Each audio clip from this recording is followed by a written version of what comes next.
Hi everyone. ఈరోజు మనం voltage, current, resistance ఫార్ములాస్ని ఎలా ఈజీగా గుర్తుపెట్టుకోవాలో తెలుసుకుందాం.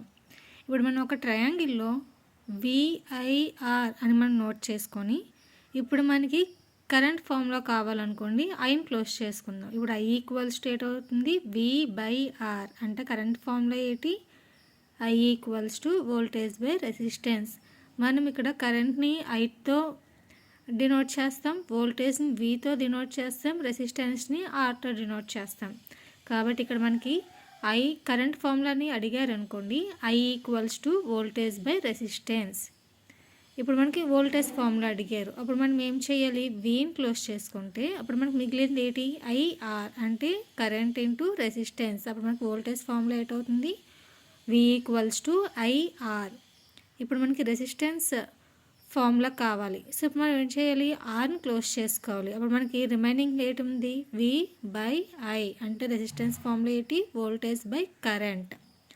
సో మనం ఇలాగ ఈజీగా మనం గుర్తుపెట్టుకోగలిగితే మనకి ఈజీగా అన్నీ అర్థమవుతుంది. కాబట్టి ఇలాంటి వీడియోస్ మీకు ఇంకా కావాలి అనుకుంటే please subscribe this channel. Thank you.